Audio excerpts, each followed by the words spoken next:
My name is Simon Sinek, and I have a clear vision of what I want to build in this world. I imagine a world in which the vast majority of people wake up every single morning inspired to go to work, feel safe when they're there, and return home fulfilled at the end of the day. I promise you, our guests will help you acquire the behaviors and thought patterns you need to be successful in anything that you're trying to accomplish. I have yet to give a speech or have a meeting where somebody doesn't ask me the millennial question. What's the millennial question? Apparently millennials as a generation, which is a group of people who were born approximately 1984 and after, are tough to manage. And they're accused of being entitled and narcissistic, self-interested, unfocused, lazy. But entitled is the big one. And because they confound leadership so much, what's happening is leaders are asking the millennials, what do you want? And millennials are saying, we want to work in a place with purpose, love that. We want to make an impact, whatever that means. We want free food and beanbags. And so somebody articulates some sort of purpose, there's lots of free food and there's beanbags, and yet for some reason they're still not happy. And that's because they're missing, there's a missing piece. What I've learned is that I can break it down into 4 pieces, right? There are four things, 4 characteristics. One is parenting, the other one is technology, the third is impatience, and the fourth is environment. The generation that we call the millennials, too many of them grew up subject to, not my words, failed parenting strategies, where, for example, they were told that they were special all the time. They were told that they could have anything they want in life, just because they want it, right? They were told, some of them got into honors classes, not because they deserved it, but because their parents complained. And some of them got A's, not because they earned them, but because the teachers didn't want to deal with the parents. Some kids got participation medals. You got a medal for coming in last, right? Which the science we know is pretty clear, which is it devalues the medal and the reward for those who actually work hard. And it actually makes the person who comes in last feel embarrassed because they know they didn't deserve it. So it actually makes them feel worse, right? So you take this group of people and they graduate school and they get a job, and they're thrust into the real world, and in an instant they find out they're not special, their moms can't get them a promotion, that you get nothing for coming in last, and by the way, you can't just have it because you want it, right? And in an instant, their entire self-image is shattered. And so you have an entire generation that's growing up with lower self-esteem than previous generations. The other problem, to compound it, is we're growing up in a Facebook, Instagram world. In other words, we're good at putting filters on things. We're good at showing people that life is amazing even though I'm depressed, right? And so everybody sounds tough, and everybody sounds like they got it all figured out. And the reality is there's very little toughness, and most people don't have it figured out. And so when the more senior people say, well, what should we do? They sound like, this is what you got to do. And they have no clue, right? So you have an entire generation growing up with lower self-esteem than previous generations, right?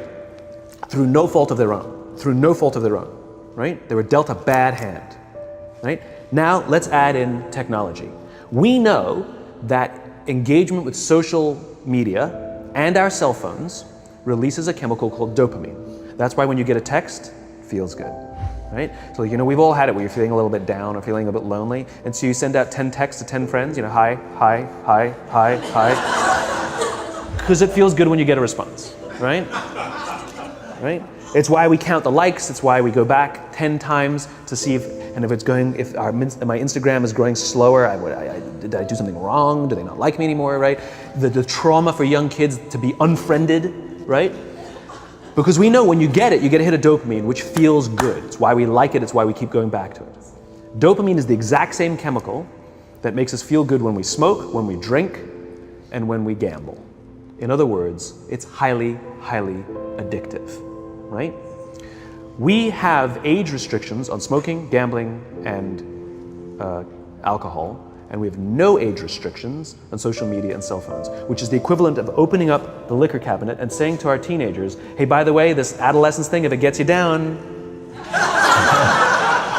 But that's basically what's happening. That's basically what's happening, right? That's basically what happened. You have an entire generation that has access to an addictive, numbing chemical called dopamine through social media and cell phones as they're going through the high stress of adolescence. Why is this important? Almost every alcoholic discovered alcohol when they were teenagers. When we're very, very young, the only approval we need is the approval of our parents. And as we go through adolescence, we make this transition where we now need the approval of our peers. Very frustrating for our parents, very important for us. It allows us to acculturate outside of our immediate families into the broader tribe, right? It's a highly, highly stressful and anxious period of our lives, and we're supposed to learn to rely on our friends. Some people, quite by accident, discover alcohol and numbing effects of dopamine to help them cope with the stresses and anxieties of adolescence. Unfortunately, that becomes hardwired in their brains, and for the rest of their lives, when they suffer significant stress, they will not turn to a person, they will turn to the bottle. Social stress, financial stress, career stress, that's pretty much the primary reasons why an alcoholic drinks, right? What's happening is because we're allowing unfettered access to these dopamine-producing devices and media, basically it's becoming hardwired, and what we're seeing is as they grow older, too many kids don't know how to form deep, meaningful relationships. Their words, not mine. They will admit that many of their friendships are superficial. They will admit that their friends, that they don't count on their friends, they don't rely on their friends, they have fun with their friends, but they also know that their friends will cancel on them if something better comes along. Deep, meaningful relationships are not there because they never practice the skill set, and worse, they don't have the coping mechanisms to deal with stress. So when significant stress starts to show up in their lives, they're not turning to a person, they're turning to a device, they're turning to social media, they're turning to these things which offer temporary relief. We know, the science is clear, we know that people who spend more time on Facebook suffer higher rates of depression than people who spend less time on Facebook, right? These things balanced. Alcohol is not bad, too much alcohol is bad. Gambling is fun, too much gambling is dangerous, right? There's nothing wrong with social media and cell phones. It's the imbalance, right? If you're sitting at dinner with your friends and you're texting somebody who's not there, that's a problem. That's an addiction.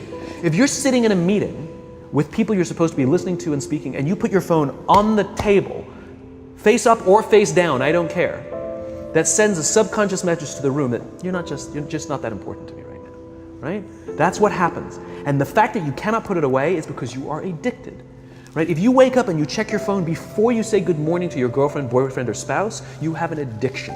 And like all addiction, in time, it'll destroy relationships, it'll cost time, and it'll cost money, and it'll make your life worse, right?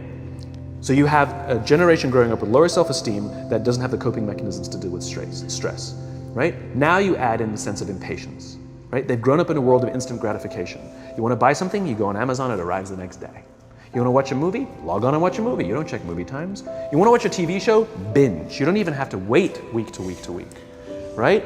I know people who skip seasons just so they can binge at the end of the season, right? Instant gratification. You want to go on a date, you don't even have to learn how to be like, hey.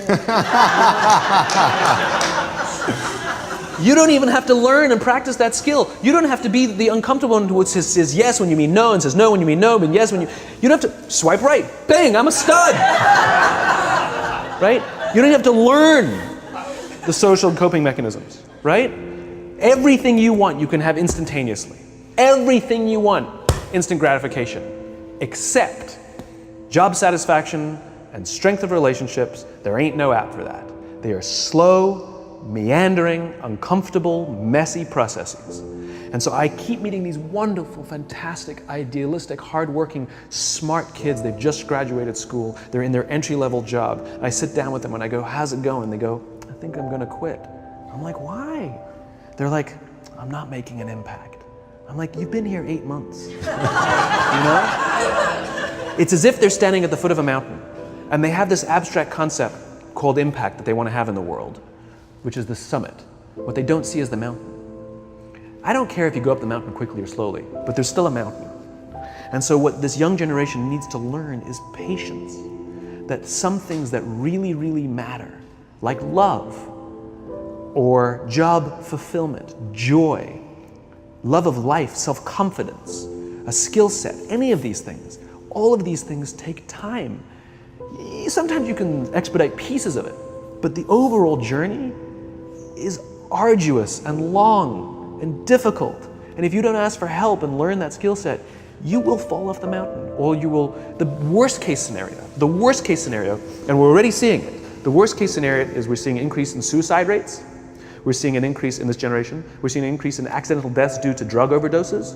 We're seeing more and more kids drop out of school or take leaves of absence due to depression. Unheard of. This is really bad. The best case scenario, those are all bad cases, right?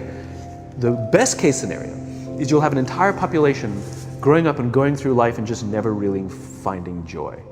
They'll never really find deep fulfillment in work or in life. They'll just waft through life and it'll be just, it's fine. How's your job? It's fine, the same as yesterday. How's your relationship? It's fine. Like that's the best case scenario, which leads me to the fourth point, which is environment, which is we're taking this amazing group of young, fantastic kids who were just dealt a bad hand. It's no fault of their own. And we put them in corporate environments that care more about the numbers than they do about the kids. They care more about the short-term gains than the long-term life of this young human being. We care more about the year than the lifetime, right?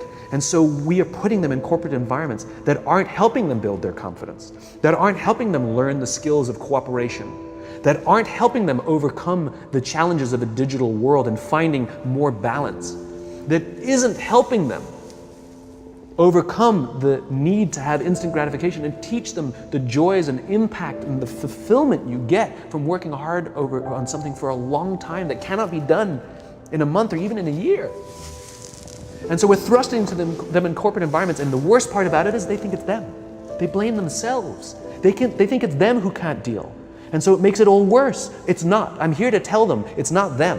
It's the corporations, it's the corporate environments, it's the total lack of good leadership in our world today that is making them feel the way they do. They were dealt a bad hand, and I hate to say it, but it's the company's responsibility. Sucks to be you, like we have no choice, right?